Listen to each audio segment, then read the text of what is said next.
Hi, I'm Shirley, and my topic is the true insanity in the Rocky Horror Picture Show. So, first of all, I want to talk about my motive. In the Rocky Horror Picture Show, it seems that every character is insane. In common sense, the servant and the maid should be serious and normal to handle all the housework. But here, Riff Raff and Magenta seem to be drunk all the day, and they are the ones who open the access to the insanity to Brad, Jenny, and the audience. Just like Riff Raff sing in the beginning, madness takes its toll, but listen closely. Not for very much longer, I've got to keep control. He truly controls the whole scene and the whole plot. Then Frankenfather may be thought as the most insane character because of his ideas and behaviors. He is not a normal master either. Brad and Jenny are an ordinary couple who are only mad for each other, but they seem to be part of the insane Transylvanians after Frankenfather's seductions. Rocky is like a baby who trusts and reacts with people in an incredible, naive and native way. He can control himself although he takes some of Eddie's brain. The groupie Columbia and Eddie are crazy for what they are really fond of in an astonishing degree. Even Dr. Scott and the narrator get too hyper in some moments. Then, are they all really insane, and what is the true insanity in this movie? That will be the topic I want to discuss. Then let's get a brief, simple definition of insanity. I think it's different from the normal. Then pretend that we are the normal ones. It means that we are always clear what we are doing. We won't act negatively. We won't be crazy about what we like. We won't get too hyper at any times. And our ideas and behaviors will never touch the edge of weirdness.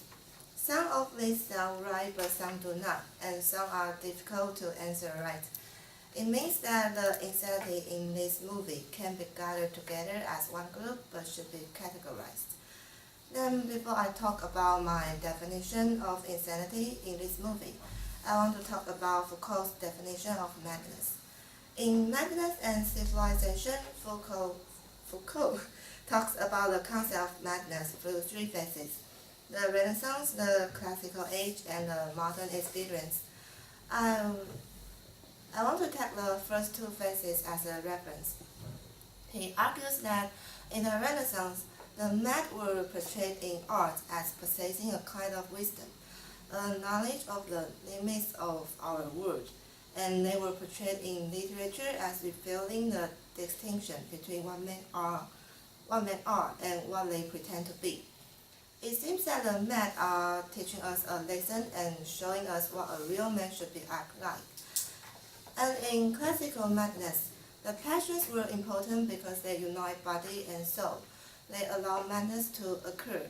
Foucault analyzed the concept of delirium, which is a discourse that essentially defines madness. Classical madness is a discourse that departs from the path of reason. Therefore, we can see that the passion for something and the extreme happy feeling are the causes of insanity, which is what Columbia, Eddie, the narrator, and Dr. Scott show us. The four characters just follow what they like. Columbia follow the idol, Frankfurter, and Eddie follow the rock and roll music, like what he sings in Hapatuti. And although Columbia in Eddie's Teddy, the song, tell him that he should stay sane inside insanity, but Eddie still rushes to what he loves, regardless of the outcome. Dr. Scott and the narrator, they follow the music, they unconsciously dance, natively follow the heart tells them. And Rocky, how about the others like Rocky? And he follows his heart like a baby. If he likes it, he will accept it. Like he likes Jenny, so yes, he accepts Jenny.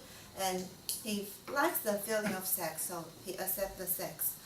Then Riff Raff, Magenta, and Frankenfather, they just do whatever they want.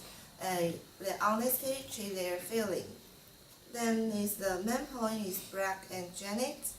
They from the night of the situations, they get to know themselves more.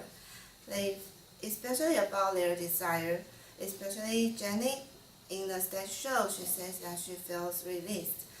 And then my definition of insanity is thus, the insanity is to know yourself, to be true to yourself and follow your heart. I think this is the lesson that Matt wants to teach us, to be what we are really be, not we pretend to be. Maybe this is also the mission of the Transphenias in the earth. And that's my presentation. Thank you for listening.